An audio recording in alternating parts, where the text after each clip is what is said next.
Bonjour à toutes et à tous. Seigneur Jésus-Christ vous bénisse richement. Bienvenue sur le Père de l'Aigle Royal dans votre émission Chant d'adoration, de louange à la gloire du Seigneur Jésus-Christ. Recevoir les notifications pour que vous ne manquez aucune émission. Je vous invite à vous abonner à la chaîne en appuyant sur la touche juste en bas à votre droite. Et surtout, n'oubliez pas de liker et de commenter l'émission.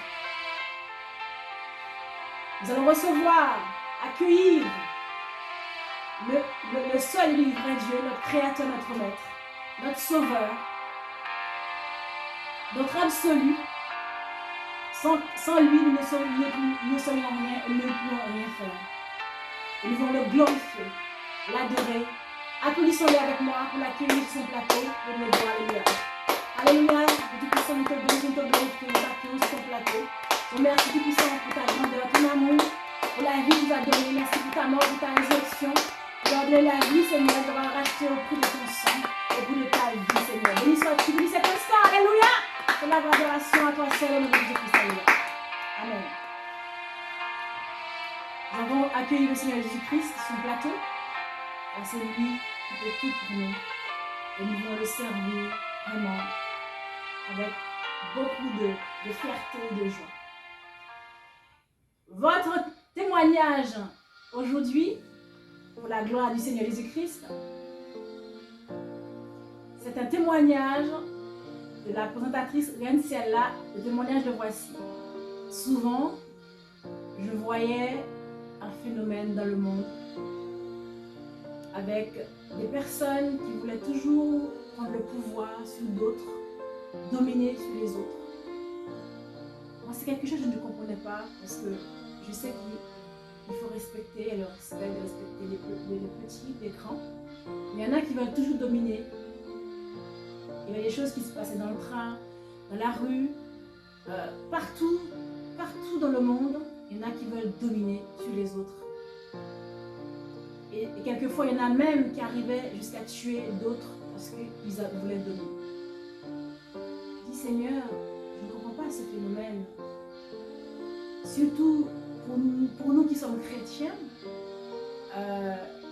comment est-ce possible, car il est écrit dans Genèse, c'est à nous qui est la domination de dominer sur la terre. Il est écrit aussi dans notre passage que le Seigneur nous donne la supériorité sur toute une nation de la terre. Je dis, Seigneur, comme il est écrit dans son premier aussi, comment ça se passe pour celui qui marche et qui médite la parole du Seigneur jour et nuit. Je dis, Seigneur, je sais que si je vis au même endroit que je fréquente ces personnes, on fréquente les mêmes endroits, on fait les mêmes choses, on commet le même péché. Quand ils se comportent ainsi, on peut comprendre, là nous n'avons rien à dire. Dès l'instant, on est à part. Je ne comprends pas comment ça peut arriver à un croyant. Et cela devait m'arriver un jour sans même que je le sache. Le Seigneur a permis que je vive cela. Un jour, je devais aller rendre visite à une personne très proche qui s'était fait opérer dans un hôpital. J'ai pris ma voiture, je monte dans la voiture, j'écoute une prédication, j'étais en train d'échanger avec le Seigneur, le glorifier, le bénir. En fait, avec le Seigneur, j'étais avec lui en pleine communion. Il y a une pleine communion entre lui et moi. Et arrivé devant cet hôpital, je devais aller me garer. Soudain, je vois 3, on va dire, voyous qui arrivent de leur voiture à grande vitesse, qui arrivent sur moi à grande vitesse. Et ils me font signe de reculer. Il n'y avait pas une grande route, il y avait une petite route. C'était pour éviter que les personnes roulent trop vite devant l'hôpital. Il y avait un endroit où on pouvait arriver, il y en a un qui pouvait reculer et l'autre ne pouvait pas reculer. C'était à l'autre en fait de se ranger, soit sur le côté pour passer, pour reculer pour que l'autre passe. Et moi, ils m'ont fait signe de reculer, j'ai regardé derrière, je ne pouvais pas reculer parce que la route était trop serrée, c'était vraiment, je ne pouvais pas reculer. Et eux, ils pouvaient reculer. Pouvoir en fait reculer et vraiment se ranger à gauche ou à droite et pouvoir passer. Mais ils ne voulaient pas reculer. Et je vois qu'ils arrivent, ces 3 voyous qui étaient en train d'échanger avec les forces de l'ordre. Ils étaient connus de cet hôpital, moi je ne savais pas. Il y en avait un qui était blessé. Ils sont arrivés sur moi et je vois qu'il sort de la voiture. Avec autorité, il dit tu vas reculer. Et là je vois qu'il y en a un qui lève le pied à vraiment très haut pour casser ma voiture. Je dis Seigneur, je sors de la voiture. Je dis au combat Seigneur parce que je n'étais pas avec ces voyous en train de voler avec eux ou de faire des actes avec eux. Je suis tranquille dans ma voiture. Et là, si je pouvais reculer, je l'aurais fait. Tout ce qu'on peut faire de bien, on le fait, mais je ne pouvais pas le faire, eux, ils pouvaient le faire. Là, j'étais dans une situation, le Seigneur devait me venir en aide. Là, je sors de la voiture, je dis Seigneur, au combat. La voiture, je l'ai laissée là, juste pour tenir. Ils arrivent sur moi, ils étaient armés. Ils me disent qu'il faut casser ma voiture. Je dis au nom du Seigneur Jésus-Christ, vous ne pouvez pas casser ma voiture parce que c'est le Seigneur Jésus qui est dans la voiture. La voiture, elle est au Seigneur. Ils me font des choses, ils me font des gestes, ils font des trucs, ils veulent me taper. Je dis au nom du Seigneur, vous ne pouvez pas me toucher. Et j'ai dit, vous ne savez pas qui je suis? Il dit, c'est vous qui allez reculer. Et au nom du Seigneur Jésus-Christ, je vous ordonne de reculer. Parce que vous pouvez reculer, moi je ne peux pas reculer. Ils sont là en train de vouloir vraiment prendre l'autorité sur moi. Je dis au nom du Seigneur Jésus, vous allez reculer. Et je vous l'ordonne maintenant, reculer. Ils font plein de gestes, mais ils n'arrivent pas à mettre la main sur moi. Mais ce jour-là, le psaume 18, verset 17, et à continuer, c'est accompli. Quand il est dit, le Seigneur étendit sa main d'en haut, il me saisit, il me retira des grandes eaux. Parce que sans le Seigneur, je me serais fait tuer. Et une autre chose, c'est que pendant tout cela, les échanges avec les voyous, on était face à face, très proches, face à face. C'était les yeux dans les yeux. Les yeux dans les yeux. Déjà, il y avait un qui était blessé, déjà, c'était un animal blessé ou un être blessé, c'est très, il ne faut pas jouer avec ça. Là, j'étais en train dans cette bataille-là, et je ne savais pas où j'étais. Je me rappelle, je parlais, bien entendu. Et au bout de un certain temps, quand ils ont dit tout ce qu'ils ont voulu dire, ou faire tout ce qu'ils ont voulu faire, ils n'ont pas réussi à vouloir mettre la main sur moi, ni casser ma voiture, ni me casser moi-même. Et à un certain temps, ils sont montés dans la voiture, ils ont vraiment réussi à reculer un petit peu et passer. Mais pendant ce temps, le temps que je revienne à moi, puisque je sais que le Seigneur vraiment m'a saisi, parce que ce n'est pas de moi, c'est du Seigneur. Et j'étais restée debout pendant qu'ils sont partis, que la voiture sont partis, moi j'étais encore restée là debout. Le temps que je me retrouve, le temps que je revienne à moi. Et pendant ce temps, quand je regardais autour de moi, je commençais à revenir à moi, je regardais autour de moi, je voyais une foule. Les gens de l'hôpital, le chef de service, tout le monde était là. Et je me rappelle, il y a un monsieur qui me disait madame. Moi j'étais là. En fait, il y avait une bataille. Il y avait une bataille, mais ce n'est pas une bataille avec, on va dire, avec deux mains, mais une bataille, quelque chose. Il y avait quelque chose qui se passait, d'invisible. Et pendant qu'il y avait toute cette bataille-là, je ne savais pas ce qui se passait vraiment.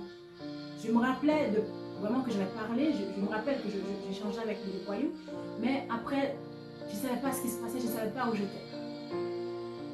Et quand je suis revenue à moi, j'ai vu une foule autour de moi, les gens qui étaient là, mais personne n'avait le petit doigt. Personne, parce qu'ils avaient peur, parce qu'ils ont l'habitude des gens qui les tabassent et qu'ils arrivent à mourir, ils ont peur des gens comme ça. Mais Seigneur, je n'ai pas peur, parce que si j'avais cherché des querelles à ces gens-là, j'aurais compris que je n'avais rien à dire. Mais dès l'instant, je reste à ma place, je respecte la personne vient me chercher, je sais que tu es là pour me défendre. Quand ils ont réussi à partir, et je vois le chef de service qui s'approche vers moi. Il dit madame, et votre voiture, nous allons la cacher, la voiture, pour éviter qu'il y ait des représailles. Et là, à ce moment-là, ils ont appelé la police. La police a dit je ne viens pas, parce que la police même avait peur de venir, parce qu'ils savent qui c'est. La police n'est pas venue. Mais moi, Dieu m'a déjà délivré de ça. Le chef de service a pris ma voiture. C'est lui qui a pris ma voiture. Il a été caché quelque part. Dieu m'a déjà délivré. Mais pendant ce temps, le chef de service a fait ça. Et je vois les voyous qui arrivent sur moi. Pendant que j'étais là, une première fois. Ils veulent foncer sur moi. Ils accélèrent à grande vitesse la voiture pour foncer sur moi. Et je me rappelle avoir dit, au nom du Seigneur, j'ai reculé. Une deuxième fois, je dis la même chose. Au nom du Seigneur Jésus-Christ, là, je ne mourrai pas, reculer. Encore une troisième fois, je dis, au nom du Seigneur Jésus-Christ, je ne peux pas mourir. Je vous donne comment je vous exige de reculer. Là, ils ont reculé. Là, ils ont reculé et après, je vois, ils me regardent. Ils me regardent, mais vraiment d'une façon assez curieuse. Parce qu'ils ont vu quelque chose. Que ça se passe comme ça, que 3 voyous comme ça, qui n'arrivent pas à toucher une petite soeur comme moi, une femme comme moi, il dit Seigneur, le Seigneur a été là. Et là, quand en fait, il m'a expliqué le chef des services, il m'a dit vous allez voir la personne à l'hôpital et quand à votre sortie, vous direz à l'accueil, c'est la femme qui s'est agressée et comme ça, vous ne paierez pas le parking, vous allez sortir sans problème, sans payer, sans quoi que ce soit. Et je suis partie monter à l'étage voir la personne qui s'était fait opérer. Et quand j'ai eu fini, je suis arrivée à l'accueil de l'hôpital. Quand j'ai ouvert ma bouche, je me suis dit, madame, on sait, allez-y. On sait qui vous êtes, Et là, vraiment, j'ai pu passer, j'ai ouvert ma voiture, je suis repartie. Et quand j'ai essayé d'expliquer, j'avais essayé d'expliquer un petit peu à la personne qui était malade, mais pas beaucoup parce que quand elle était malade, je ne voulais pas l'affoler. On voit qu'elle tremblait. Je dis non, t'inquiète pas, c'est rien, ne t'inquiète pas. Le Seigneur m'a gardé, m'a préservé. Tu vois qu'ils n'ont même pas réussi à me toucher. Et quand j'ai vu ça, je dis Seigneur, tu es merveilleux. Et quelle grande joie, quel bonheur de servir le Seigneur. Vous savez, quelquefois on croit que le péché, c'est quelque chose de bien. Au départ, il paraît beau, mais ça sent mauvais. Parce que le Seigneur m'avait déjà préparé à être en communion avec lui, à avoir une grande communion avec lui, parce qu'il savait ce qu'il y a. Et quand on vit pour le Seigneur, c'est merveilleux de vivre sa parole. De l'homme qui ne marche pas selon le conseil des méchants et qui ne s'assied pas en pain des moqueurs, mais qui trouve son plaisir dans la loi de l'Éternel et qui la vérité du jour et nuit. Et cela me fortifie, cela me fait du bien, ça me donne la joie de vivre pour un tel Dieu. Quand on fait notre possible, ça ne veut pas dire qu'on est bon, quand on fait notre possible pour vivre sa parole, combien il est merveilleux. Et c'est tellement merveilleux d'avoir un Dieu, celui qui est au-dessus de tout ce qui peut exister dans les cieux et sur la terre.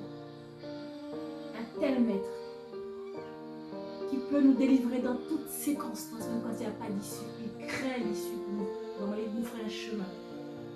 Et rien ne peut nous arriver. Et je pense que quand on sert le Seigneur, on n'a pas d'orgueil à avoir, mais il est beau d'être fier de lui appartenir. Il est à nous, nous sommes à lui. Il veut que nous puissions le servir et de faire sa volonté. Et moi, j'ai d'autant plus plaisir, c'est d'autant plus merveilleux de le servir, de faire sa volonté, parce que nous voyons la joie que nous pouvons avoir, l'assurance que nous pouvons avoir en le servant. Et je suis très heureuse de voir comment il a agi envers moi. Ce que je pouvais voir qui se passait dans le monde, il n'a pas permis que cela m'arrive. Il est venu à mon secours. Et aujourd'hui, je suis là et je le sers avec vraiment beaucoup de reconnaissance parce que c'est lui qui me donne la vie et ma vie lui appartient. Et je vous conseille, je vous suggère vraiment de regarder à lui parce que celui qui se confie en lui ne sera jamais déçu. On lui donne tellement des situations que l'homme ne pourrait pas imaginer ou penser que ça pouvait arriver. Mais quand on se confie en lui, quelles que soient les circonstances, il y a toujours une solution. Il y a toujours une solution parce que je me rappelle de ce qui s'était passé avec Pharaon et le peuple Israël. Quand Pharaon avait poursuivi le peuple Israël, Israël s'est retrouvé avec la mer rouge devant. Pharaon avec son armée derrière et de part et d'autre, à gauche à droite, colline, montagne. Israël ne pouvait rien faire. Israël s'est retrouvé au plein milieu de toutes les difficultés. Il n'y a pas d'issue pour Israël. Mais Dieu a fait son œuvre. Et je vous invite vraiment à le servir. Parce que quand on le sert, on est plus bénéficiaire. Alors, le témoignage arrive à sa fin. Notre gros Dieu, nous voulons l'applaudir, nous dire qu'il est merveilleux. Et merci Seigneur Tout-Puissant d'avoir donné la vie, la victoire, de l'immense sur les ennemis. Ce n'est pas vraiment des ennemis si on peut dire, mais c'est l'ennemi qui les a poussés à faire ce qu'ils ont fait parce que c'était des hommes, mais ceux qui étaient derrière, l'esprit qui était derrière, par ta grâce Seigneur, tu m'as délivré. Amen. Droite, toute puissance de venir en aide, pour le gloire, de la gloire. Louange de le gloire, nous te voulons voir. Oui, dès que le témoignage est arrivé à sa fin, mais le Seigneur continue son œuvre avec son peuple, ceux qui lui appartiennent, ceux qui le servent. Et l'émission aussi se poursuit avec un chant de gloire pour le louer, pour le remercier, pour lui dire qu'il est digne de recevoir la gloire, l'adoration. Il est digne. Oh oui, il est merveilleux. Et nous demandons, nous vous recommandons de rester connectés à lui. Et vous êtes déjà bénis, demeurez bénis. Et à très vite sur le plateau de l'Aigle Royale pour une nouvelle mission. Et je vous laisse avec ce chant, que son nom soit béni et que vous puissiez être bénis par lui, que vous soyez édifiés pour la gloire de son nom. Amen. Alléluia.